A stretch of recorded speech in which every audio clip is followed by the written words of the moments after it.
Merhaba arkadaşlar. Bugünkü videomuzda buzumuzun kalan kısımlarını yapacağız. Şimdi şu göz beneğimizi öreceğiz. Bunun için siyah ipimizi alıyoruz. Sihirli halka yaparak başlıyoruz. Sihirli halkamızın içine 1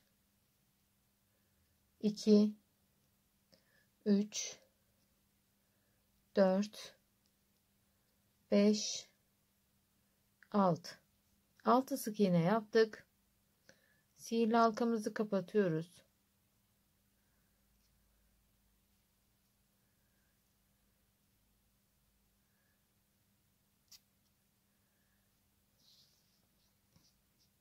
Ben burada göz beneğini daha sonra dikeceğimiz için, hani böyle daha güzel görüntüsü olsun istediğim için bu ilk ilmeği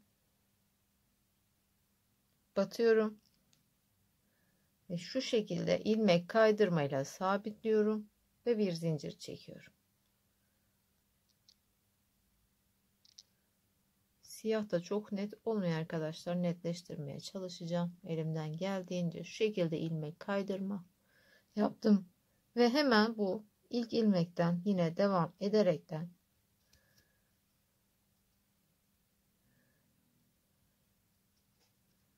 bir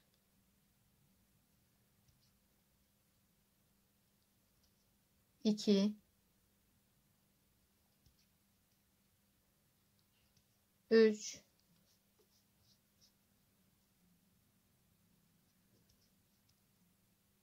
4 5 6 tane artırma yaptım ve baştaki ilmeğimize tekrar ilmek kaydırmayla sabitleyip bir zincir çekiyoruz. Şimdi bu sırada bir sık iğne, bir artırma yapıyoruz. Bir sık iğne, bir artırma,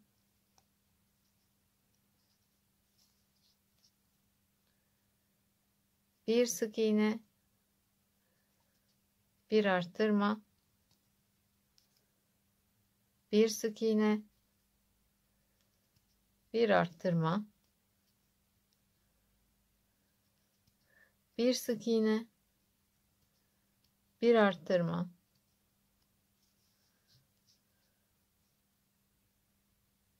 bir sık iğne, bir artırma. Tekrar ilk ilmeğe şu şekilde ilmek kaydırma yapıyorum. Şu şekilde sabitliyorum. Bunu biraz ipimizi uzun bırakıyoruz ve kesiyoruz dikmek için. Şu kalan ipimizi biraz daha sıkılıyoruz ki ucu kapansın. Buradan kesiyoruz. Gözümüz bu şekilde. Şimdi bunun net bir şekilde göstermeye çalışacağım. Şöyle şu ilmekten bir öncesi, bir bakayım, hemen doğrulamam gerekiyor sizin için.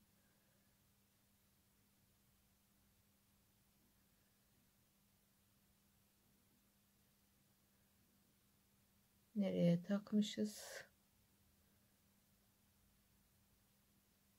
Evet, şuraya.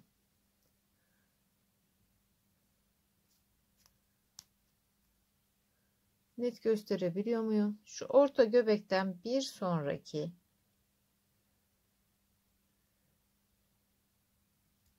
orta göbeğe değil, hemen bir sonraki ilmek boşluğuna bu şekilde açtırıyorum ki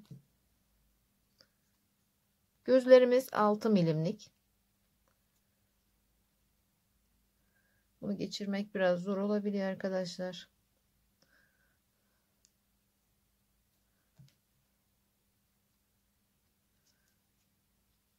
Evet, şu an geçecek.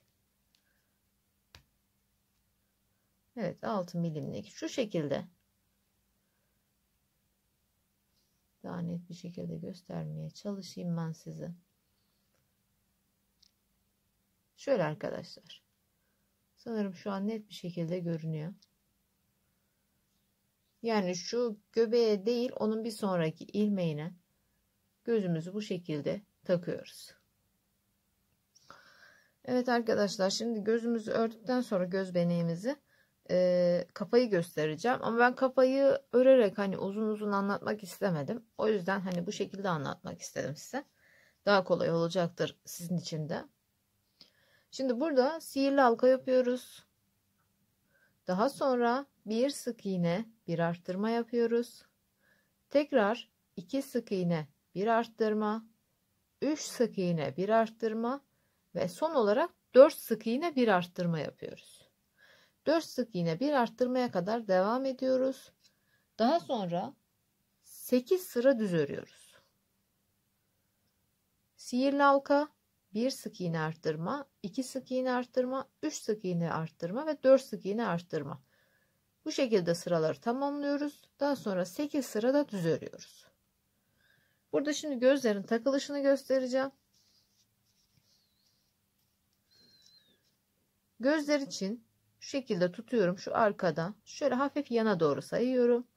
1, 2, 3, 4, 5, 6, 7, 8, 9, 10.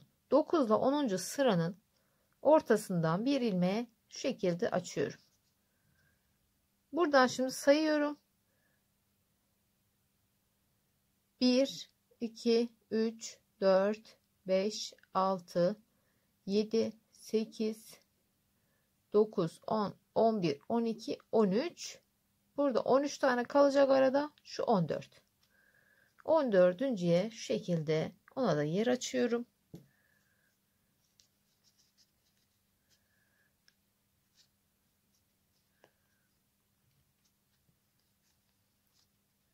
İnce iple ördüğümüz için biraz da ben sıkı örüyorum. O yüzden geçirmek bazen zor olabiliyor.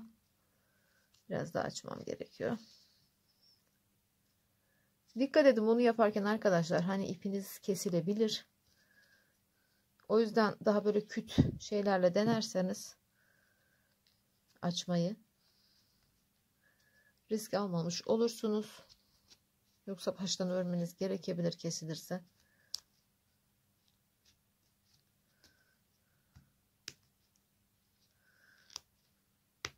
Hala geçmiyor. Dediğim gibi ben biraz sık örüyorum arkadaşlar. Onun dezavantajı bunlar benim için. Bu sefer geçirdim. Hemen arkasını takacağım şimdi.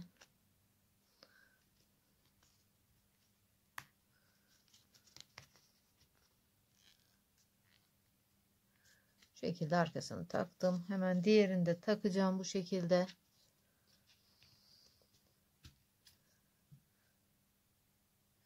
Diğer gözümüz neredeydi? Buradaydı. Onu da geçireyim.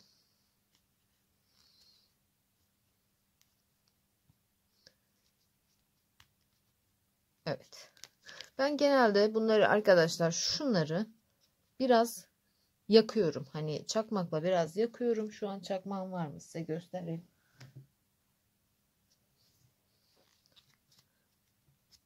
Çünkü hani bunu sonuçta küçük çocuklar da oynadığı için, yani risk almamak adına, aslında gözler sertifikalı gözler, kolay kolay çıkmaz.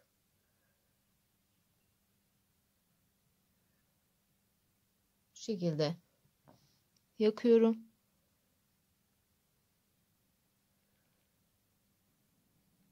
Biraz bekliyoruz.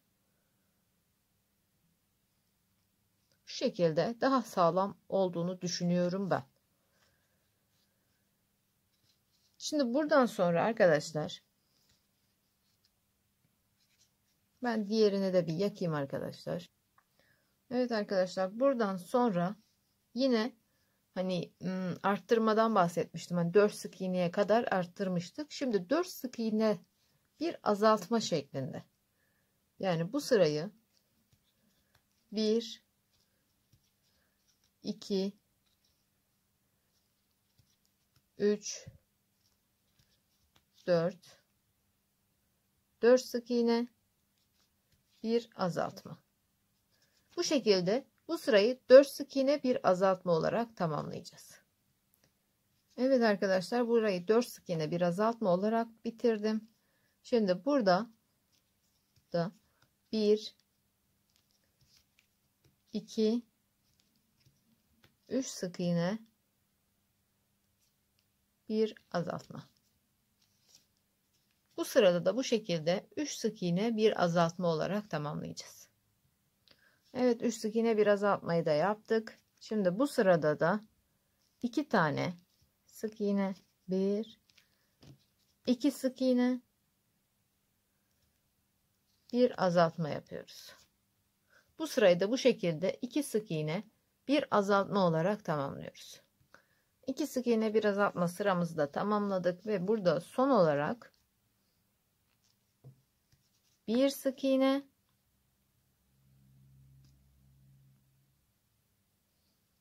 1 sık iğne, bir azaltma. Bu sırayı da 1 sık iğne bir azaltma olarak tamamlayacağız. Evet, son sıramı da yaptım. Şimdi burada şu sıradaki ilmeğe batıyorum. Şu şekilde ilmek kaydırmayla sabitliyorum, bir zincir çekiyorum ve burada ipimi biraz uzun bırakıyorum kafaya, gövdeye dikmek için. Şu fazlalık ipimi de alayım.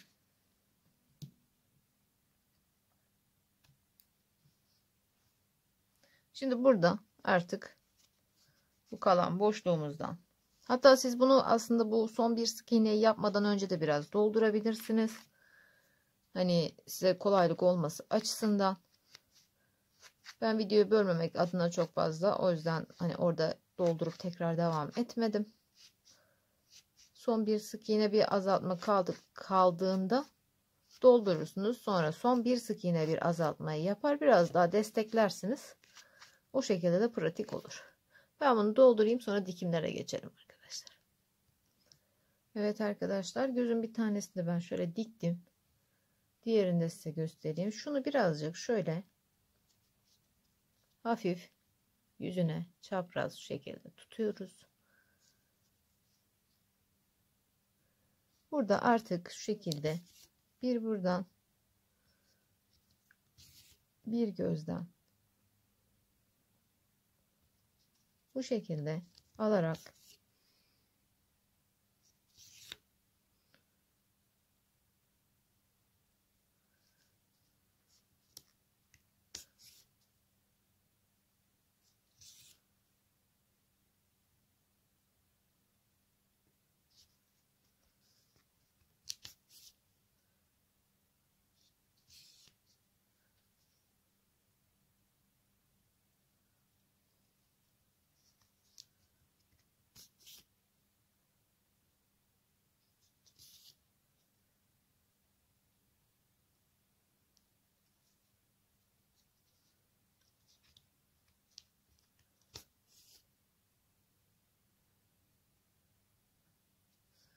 şöyle bu şekilde, yani gözlerini ben bu şekilde dikiyorum.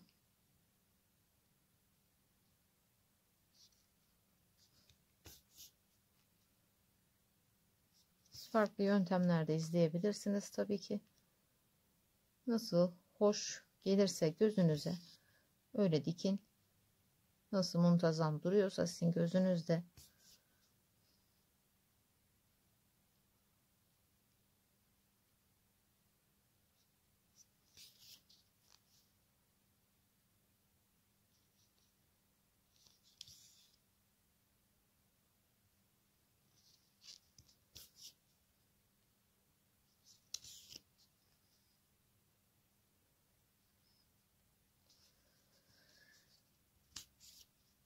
En son şu şekilde şurada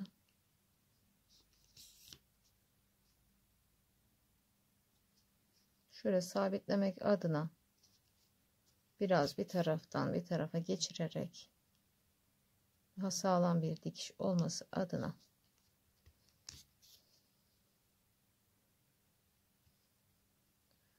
yani aslında gezdiriyoruz.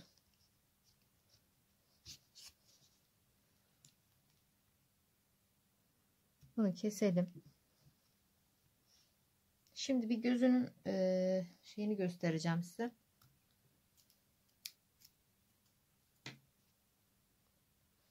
Birini ben göstereyim. Diğerini zaten siz de yapabilirsiniz.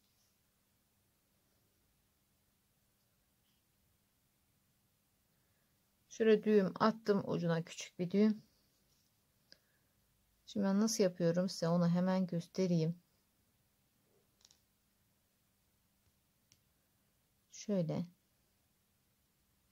Hadi. Burası değil. Doğru yerden çıkmaya çalışıyorum. Heh, şuradan çıkıyorum.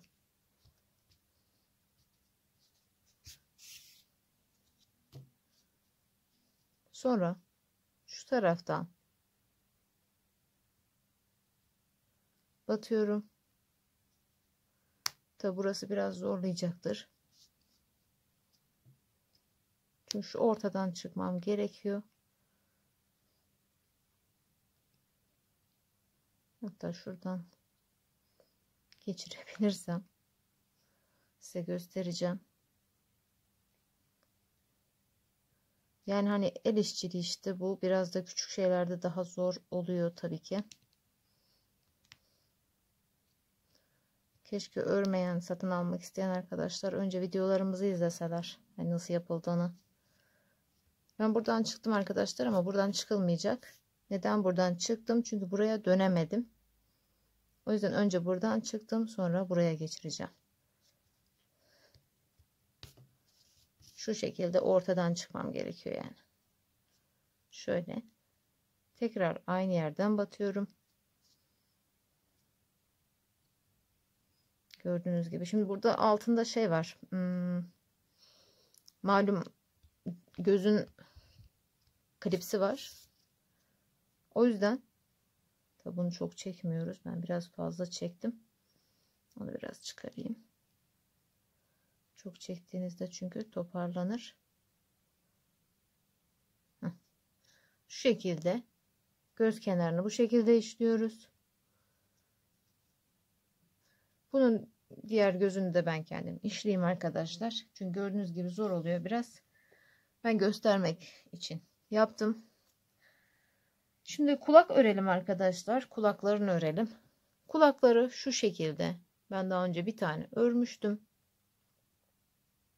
Bir diğerini birlikte örelim. Pembe ipimizle örüyoruz. Böyle açık pembe bir ip kullanıyorum ben. Sihirli halka yapıyoruz her zamanki gibi.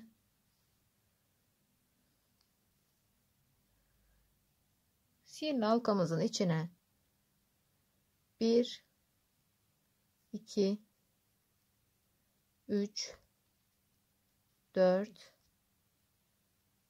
5 6. Burada 6 sık iğne yaptık. Hemen kapatıyoruz.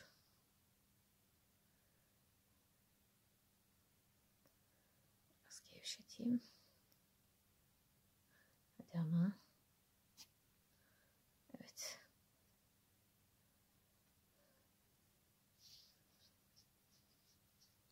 Şimdi burada ilmek kaydırma yapıyoruz ilk sık iğnemize. Şu şekilde zincir çekiyoruz. Burada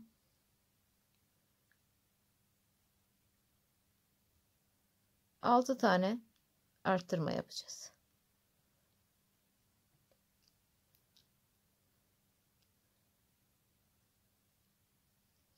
Şöyle 1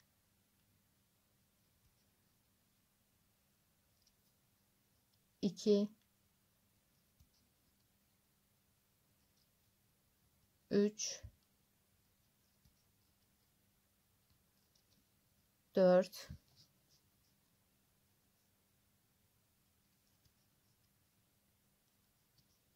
5 Ve altıncıyı şu şekilde bırakıyoruz. Çekip bırakıyoruz. Şimdi beyaz ipimize geçeceğiz.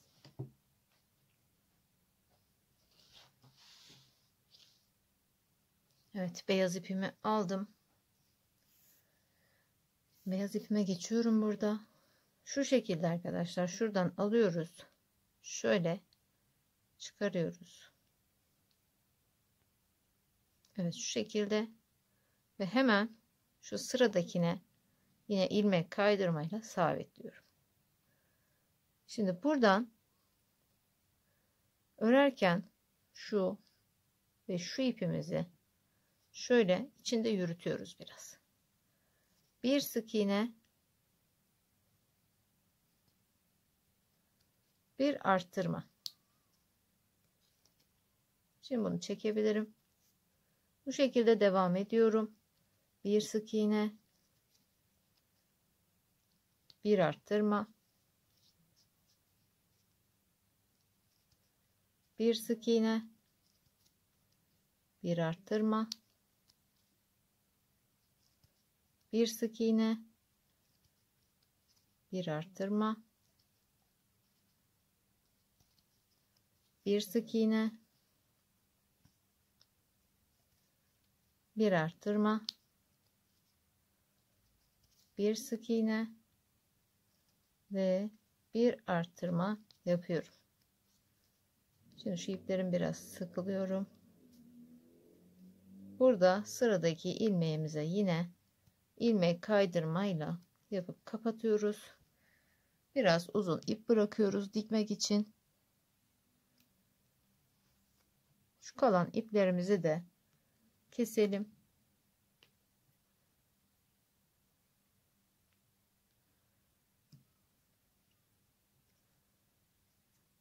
Şunu şöyle biraz alayım.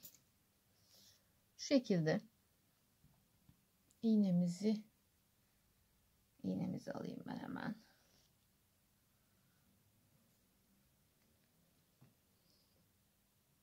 İpimize geçirelim. Ben kulakları dikerken şunu yapıyorum arkadaşlar. Şuralardan mesela şu olabilir. Şöyle. Şuradan batıyorum. Bu kulağı önce büzdürüyorum. Bu şekilde büzdürdüm. Şimdi bunu alıyorum. Şu şekilde bir ölçüyorum önce. Bakıyorum. Bence şurası gayet ideal. Şöyle batıyorum. Daha sonra bu arkadan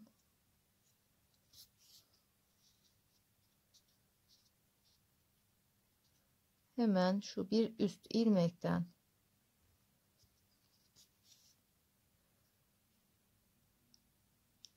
sonra şu hani yatık olmasın diye bunu düzeltiyoruz arkadaşlar. Çünkü dümdüz dikersek öne doğru böyle yatar bir çirkin bir görüntü olur şöyle. Biz ne yapıyoruz? Şu ilmekleri kullanarak biraz geriye çektiriyoruz. Yani mesela buna battım. Bu tarafa doğru yatırıyorum onu.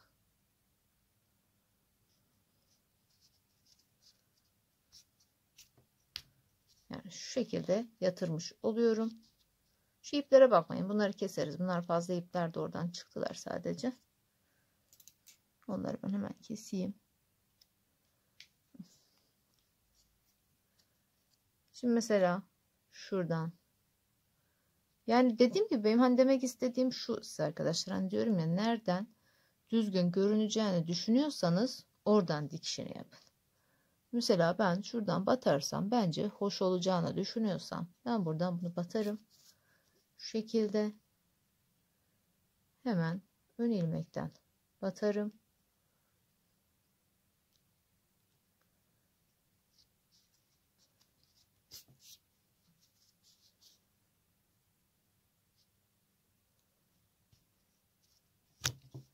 Çok pardon. Dikerken de bu hatayı sürekli yapıyorum. Kameraya çarpıverdim arkadaşlar. Şu şekilde gördüğünüz gibi gayet hoş bir görüntü oluştuğunu düşünüyorum ben. Bu şekilde ben diğer kulağını da dikeyim arkadaşlar. Sonra boynuzlarını örelim. Evet arkadaşlar, şöyle sütlü kahve bir gazal kullandım ben kulakları için. Hemen yine sihirli halka yapıyoruz.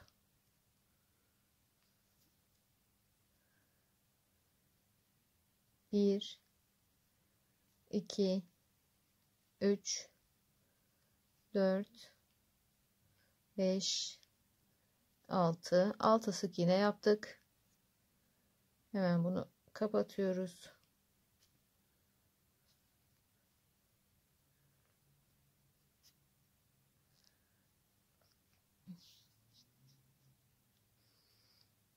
Buradan örmeye devam ediyoruz ilk ilmekten itibaren.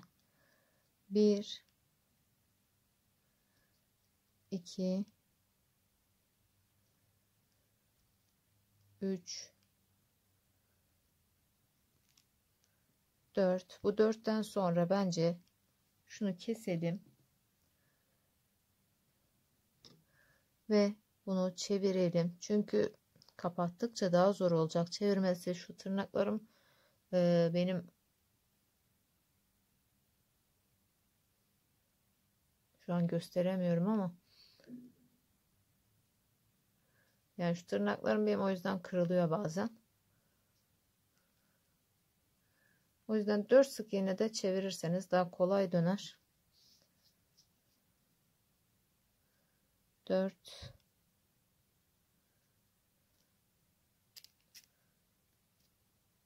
5 ve 6. Bu kadar. Bunu kapatıyorum. Hemen dikecek kadar bir ip bırakıp kesiyorum. Şimdi boynuzlarımızı dikmeyi bir tanesini göstereyim size.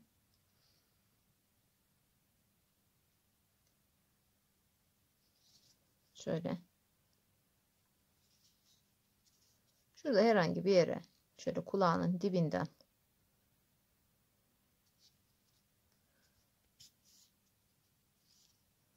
şu şekilde, sonra bir sonrakine batıp aynı yerden batıyorum. Şu şekilde. Sonra bir diğerine batıyorum. Yine hemen aynı yerden.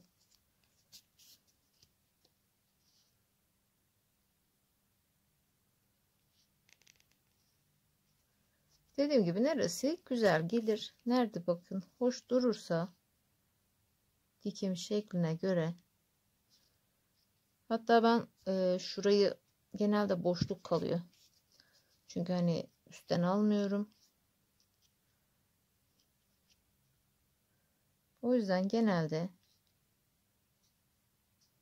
şurada şöyle bir düzeltme yapıyorum. Şu iki ilmeği şöyle birbirine bağlıyorum dikerek. Şöyle.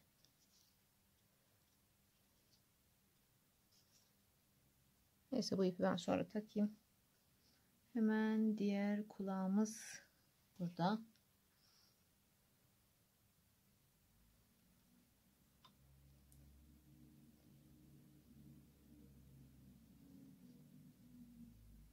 Onu da aynı şekilde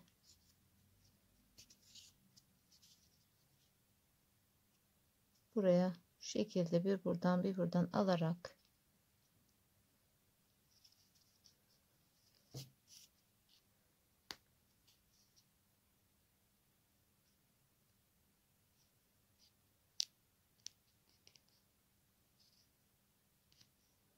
çok dip dibe olsun da istemediğim için ona göre ayarlamaya çalışıyorum şu an.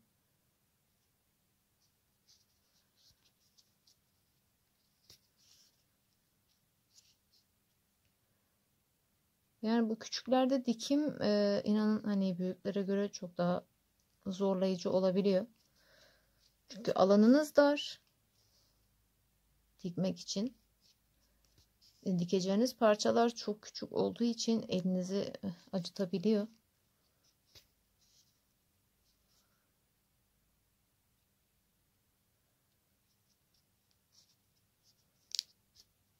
Bu kadar yeterli.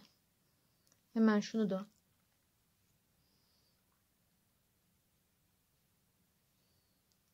şuradan sabitleyip geçireceğim. Hemen bunları kesiyorum. Ve şu şeyi de göstermek istiyorum size açıkçası. Şöyle kulaklardan sonra. Şu ip. Bu Peria'nın kahve tarçın tarzı bir ipi. Bir maymun örmüştüm hatta bununla. Bundan bir parça alacağım.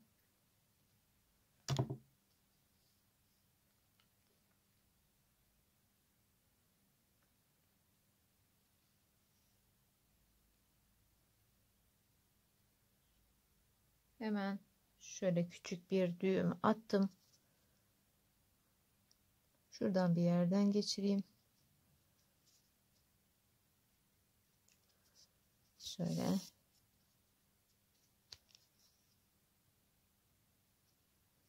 Şu şekilde.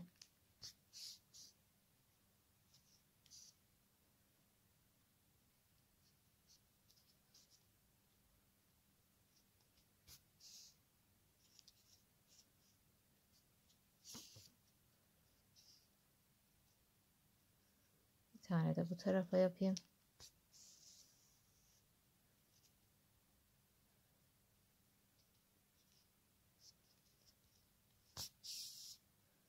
Şu şekilde saç. Hatta ben bir tane daha yapsam daha da hoş duracak sanki. Evet. Gene takıldık.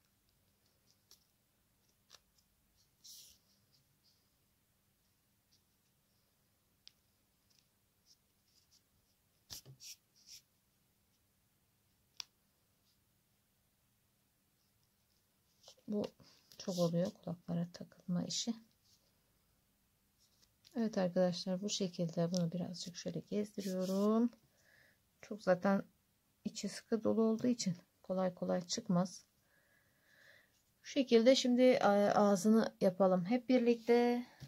Bakalım hemen hangi ipimizi alıyoruz. Ağız için pembe ipimizi kullanacağız. Şöyle şurayı açalım. Pembe ipimizle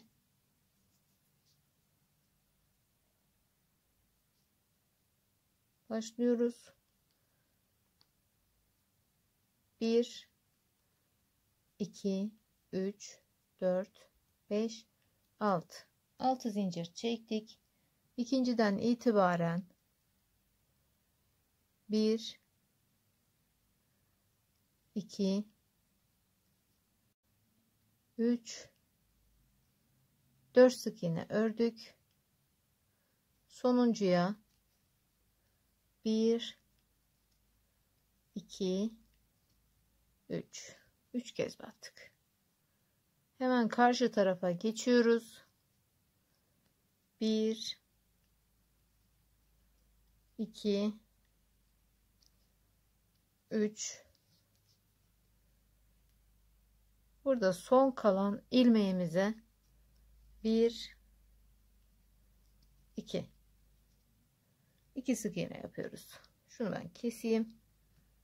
Hemen buraya bir ilmek işaretleyicisi koyalım. Şu şekilde. Şimdi burada şu sıradaki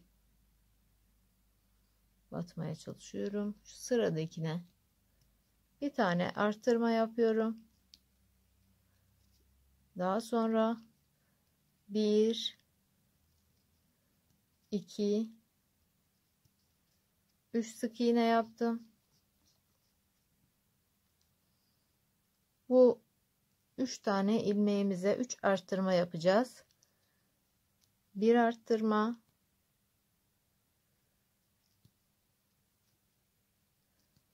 2 arttırma, 3 arttırma. Şimdi 1 2 3 3 sık iğne yaptık ve 2 arttırma yapıyoruz.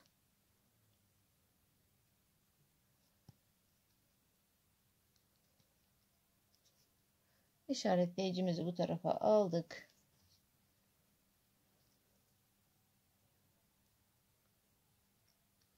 Bir sık iğne, bir arttırma yapıyorum. 1 2 3 sık iğne yaptım. Burada bir sık iğne, bir arttırma, bir sık iğne, bir arttırma,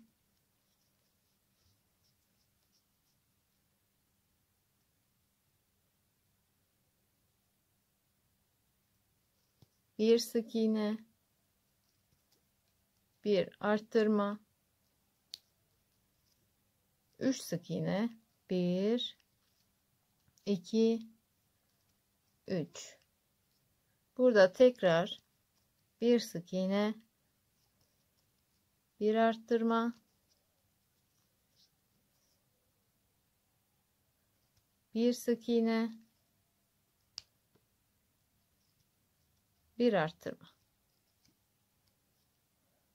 Bu şekilde yaptık. Şimdi işaretleyicimizi bu tarafa alıyorum ve buradan sonra düz bir şekilde, yani eksiltme veya artırma yapmadan düz bir şekilde 2 sıra örüyoruz. Evet arkadaşlar, şu şekilde ördüm. Bunu şöyle yerleştireceğiz. Ama benim tavsiyem bunu, yani mümkünse ilmek işaretleyicisi kullanın.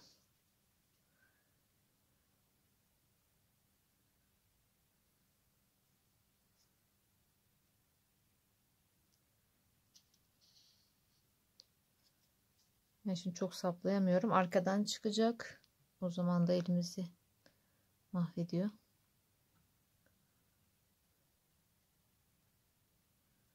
Şimdi şunu ben önce size göstereceğim, takabilirsem.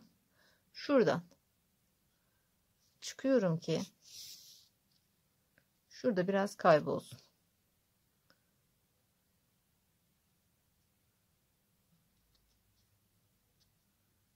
Hemen şöyle batıyorum.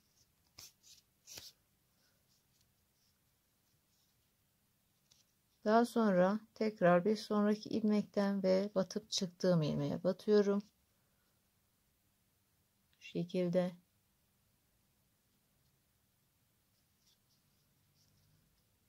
Şunu çıkaracağım artık şuradan.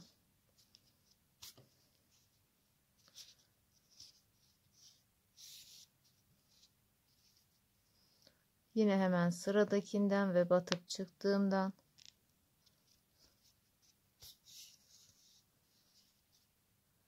hemen sıradakinden yine batıp çıktığımdan, yani şurada çıktığım ilmeğin dibine batıyorum, bir sonrakinden çıkıyorum.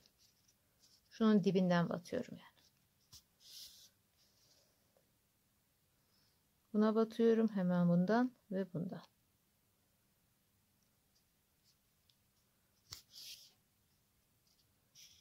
Şu şekilde.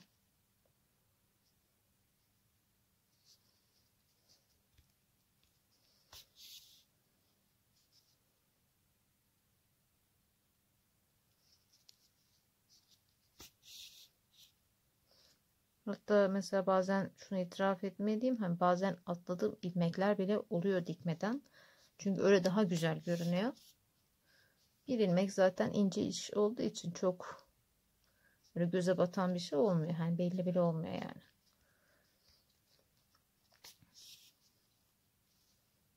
Yani dikim aşamalarını göstermemi istediğiniz için bu kadar ayrıntılı yapıyorum arkadaşlar. Hani bu dikiş kısımlarını özellikle. Çünkü dikmenin zor olduğunu ben de biliyorum. Özellikle ilk başladığım süreçlerde yani hiçbir şey yapamıyordum. Yani kafası bir tarafa bakıyordu. Yani sürekli mesela bir bebek düz bakmaz mı? Bakmıyordu. Yani niyeyse onu illa böyle bir hafif çaprazlamasa dikiyordum. Sonra onu düzeltmek için tekrar sök, dik. Gerçekten zaman alan şeyler. Hani o yüzden ben şu an açıkçası hani güzel göstermek istiyorum size.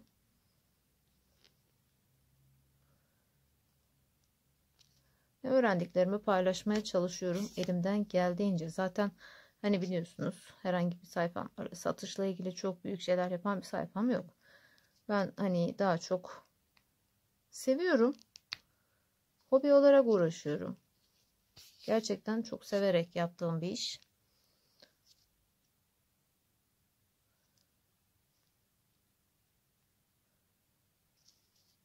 Hani elimden gelse eğitimler veririm. Ama küçük kızım var. O yüzden bu videolarda bile biraz zorlanabiliyorum.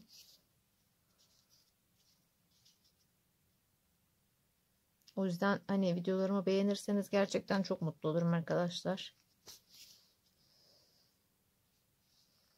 İnsan hani beğenildiğinde bir de motive oluyor. Gerçekten daha çok yapmak istiyorsun. Çünkü insanız yani. O beğeni, tebrik güzel bir şey.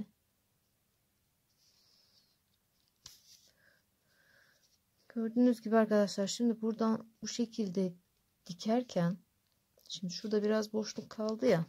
Şimdi onu göstereceğim. Buradan ne yapıyoruz? Şöyle biraz elyaf alıyoruz. Şöyle yuvarlayalım. Cımbızımızı alıyoruz. Önce şurayı biraz kaldıralım. Burayı biraz dolduracağız. Doldurmak kolay olmuyor küçük bir delikten. Elyaflar kaçıyor.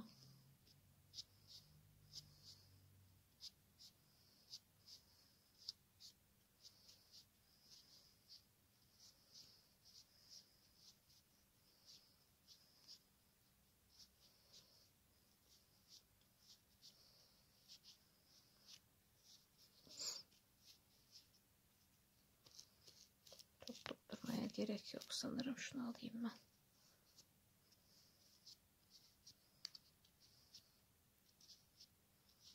Evet. Şimdi buradan dikmeye devam edeceğim.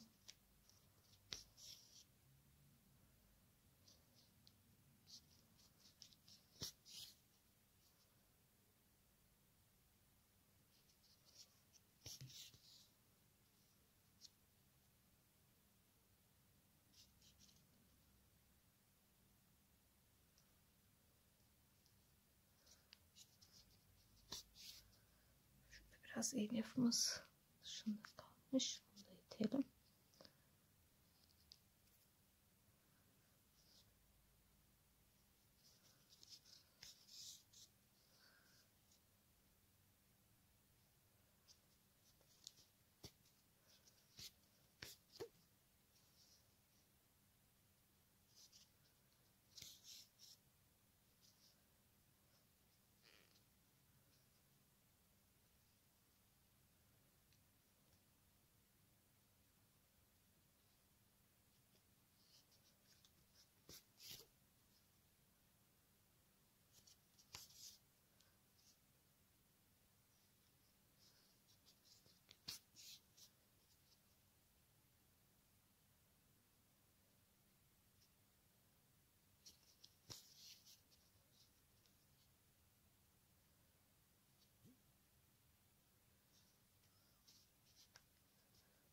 Evet.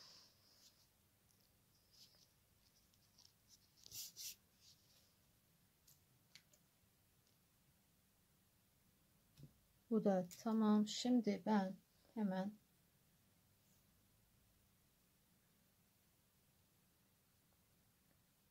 bir parça siyah ip takacağım. Bir parça siyah ip taktım. Bunu geçiriyorum şöyle. Şuradan. Olabilir mi? Hayır. Biraz daha yandan. Evet. Bu şekilde Sonra şu taraftan bakıyorum. Neresi güzel olur. Yanın ağzımızı da düzeltelim şöyle.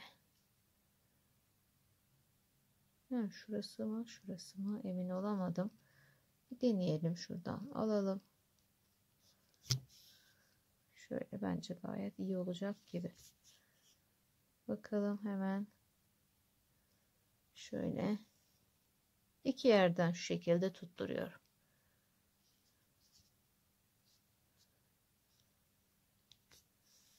Şu şekilde.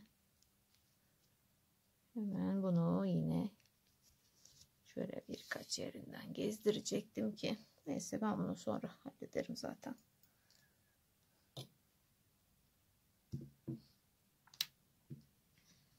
Şimdi şöyle arkadaşlar gördünüz. Kafamız hazır. Bir sonraki videoda beneklerini örelim, kuyruğunu yapalım, çan için zincir örelim, onları ayarlayalım. Kuyruğumuzu falan yapalım ve kafa dikimini göstereyim size. Bir sonraki videoda görüşmek üzere arkadaşlar. Şimdilik hoşça kalın.